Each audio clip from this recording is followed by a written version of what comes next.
Hello, thanks for joining. Today I'm going to be talking about ADHD and periods and how I learned using the cycle tracking app called Clue.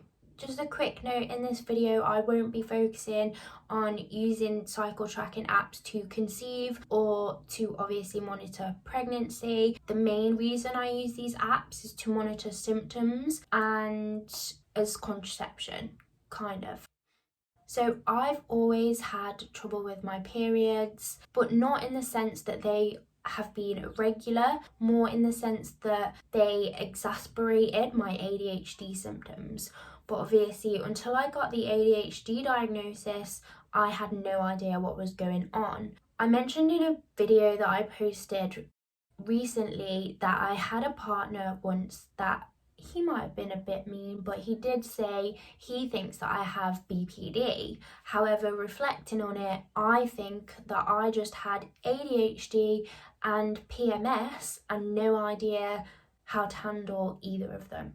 So awareness is key, and that's why I love using the Clue app, because it gets me in a rhythm to predict when I'm going to have a blue week. So the blue week is when I am getting fertile and I'm about to ovulate, and when I'm obviously going to have my period, so I'm going to need to slow down and rest a lot more. So I've definitely realised since getting my ADHD diagnosis that the ADHD symptoms are heightened around the week before my period. There is definitely a link between hormone fluctuations and ADHD. However, on Clue's website, there is a statistic that says only 1% of global healthcare funding goes to female health conditions. That covers endometriosis, PMDD, link between ADHD and PMS. So we're definitely under-researched and underrepresented. So it's important for us to figure out and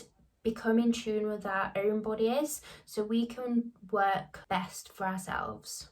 So the main way that I look at the hormone cycle now is quite cool, is by breaking it down into seasons. So you have a spring, summer when you're ovulating and you're feeling your best, autumn after that egg has died and your body is realizing you're not going to be pregnant, so it starts to wind down. That's your autumn period, and then you go into winter where you're kind of on lockdown and you'll have your period.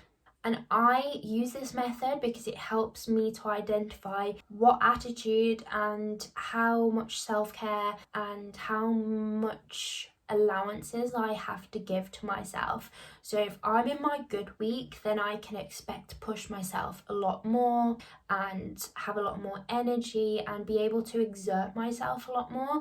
But if I'm moving into the last stages of my cycle where I'm winding down and I'm starting to physically display symptoms of coming to my period, then I can be a lot more lenient with myself. And it really helps when you can communicate that to those around you. In my previous relationship, it was good for me to have this awareness because I was able to let him know when I'm having a good week and when I'm having a bad week. So for example, last month in March, I had quite a dramatic, I'm going to call it hell week because that's how I've heard it referred to online. Although I'm not diagnosed with PMDD, I did start to wonder last month whether I had it, because I've always fluctuated between either having like the highest PMS, like I am so PMS, or like the lowest PMDD. It's not super extreme for me, like I don't curl up in a ball for days and I can't move and I'm in so much pain, but emotionally I am just unstable, unfortunately. And last month was quite difficult for me. So I have started to look more into the connection between ADHD and PMDD, and there is definitely a link. So although the research isn't there, there is so much content online from people who share their experiences. There's an Instagram account that I follow called the PMDD Collective, and they recently posted a statistic saying that 56% of menstruating people also have ADHD and PMDD. So that's quite a high percentage. So if you've ever been wondering, it's definitely worth investigating. It's not something that I feel like I'm going to go to the doctors with, because there are ways that you can try and manage it naturally. However, I do have a friend that did go to the doctors and was given the contraceptive pill in order to manage her PMDD symptoms. It's also worth stating for this video that I am not on any hormonal contraceptives. I don't have the coil. I am not taking anything at the moment for contraception, and that is a decision that I've made based on taking the pill when I was in my teenage years and also experiencing the coil in my early 20s. So I'm just going to talk now about the Clue app. I'm currently using the free version, but I have in the past used the Clue Plus. So Clue has a number of different modes. There are Clue, the free version, Clue Plus, where you get access to all of their content and you can learn a lot about your cycle. There is Clue Conceive and also Clue Pregnancy. So that's to track your pregnancy symptoms, I imagine, but I've not used it. So I initially started using Clue for around 6 months to try and track my symptoms and learn about them. After 6 months, I ended up paying for Clue Plus, which at the time was, I think, £30 for 12 months. I think what might have happened was I did a free trial for a month and then forgot to cancel it. Classic. And then I was like, well, I'm going to give back to this female-founded and female-led company that's helped me so much already learn about my cycle. So I did have the annual subscription for a year, which has now ended, and I'm back on the free version. However, in that period of time, I learned so much about my cycle. Things like the fact that you can only get pregnant for like 6-7 days out of your entire cycle. I had no idea. I had no idea that the egg only survives for between 24 to 48 hours. So things like that are super important to know as women. And I'm like, was this taught in high school? I don't remember. I probably doubt it, to be honest. So yeah, I really do rate Clue. I did try Flow, if you've heard of that. That is also another app where you can track your cycle. However, I prefer the user interface of Clue. Don't know if that's an ADHD thing. I tend to find that people with ADHD have the same preferences for software and technology because of the way that our brain works. We just want to get to the quickest solution and we want it to look slick and work very well. I really do love the layout of Clue. It's very colourful. The way that it shows your calendar, you can look for months in advance of when you're going to be on your period and when you're going to be ovulating and when you're going to be experiencing some PMS symptoms too. So the purpose of Clue is to discover those patterns within your cycle. There are over 30 tracking options available.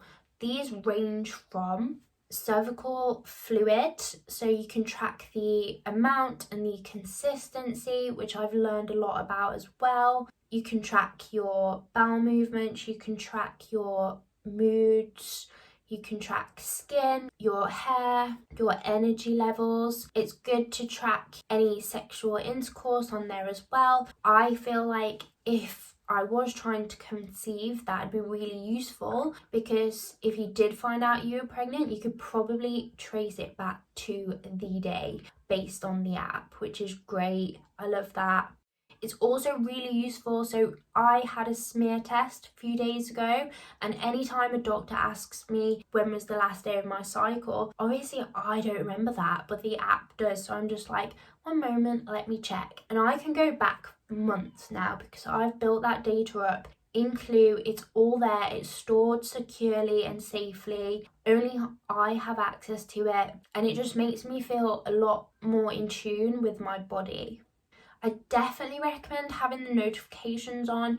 These are really helpful because at the end of the day, the app can remind you to update it. Obviously with ADHD, that's not something that comes easy to us.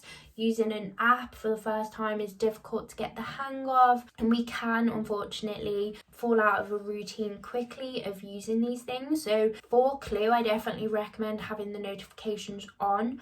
The notifications also allow the app to let you know when to expect something. So the app can send you a reminder that in the next few days you're going to start feeling PMS.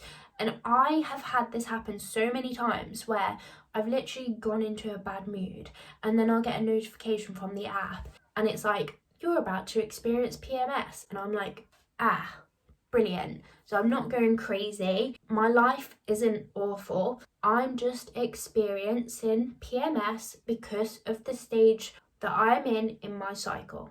That is so beneficial to have, and it's also beneficial to share that information. I have no shame. I will tell any man that, oh, excuse me, I'm not feeling too great and it's because I'm about to have a period. Men should have access to these things. It helps them to not feel excluded. In my experience, every man that I've told these things to has been grateful for me sharing that. They don't want to not know and then us be in a mood and they don't understand why and they start questioning, is it them? Is it something else? Like, no, I'm just in a mood because my hormones are not playing the game right now, and give me some lenience. So it is worth noting that I have now started to use the Natural Cycles app. So I paid £70 for 12 months, and that includes a thermometer that measures your basal body temperature every morning to predict where you are in your cycle. So I quite enjoy that. I feel like I use Clue for so long that this to me feels like the next step for me in my cycle tracking journey to understand how my body is working and when I'm about to ovulate. I'll probably make another video on the Natural Cycles app and how I found it in the future, but at the moment I'm still using Clue because I kind of prefer the interface, and obviously having all my previous data, the predictions I feel like are more reliable at the moment. And when you use Clue, you can track a lot more of your symptoms. So as I mentioned, you can get up to 30. That includes sex drive, social capacity, just loads, and I prefer those at the moment. So I'm gonna keep using both of them because I see value in both. In the future, if I was trying to conceive, then I would definitely turn conceive mode on for Clue and also Natural Cycles. So I think it's good to really narrow down that ovulation and fertile window if you are trying to conceive. And it's also important to narrow it down even if you aren't, because you know and I know when I need to be more careful. So thank you so much for joining for this video. I hope you found some value and learned something new. If you do have any other app recommendations or you've used Clue yourself, then please leave a comment for the community. I'd love to hear your experiences with the app and what you've learned, and if there are any statistics or facts that you'd like to share about ADHD, PMS and PMDD and how they all interlink. That is all for this video. Thank you for watching and I will see you soon. Bye.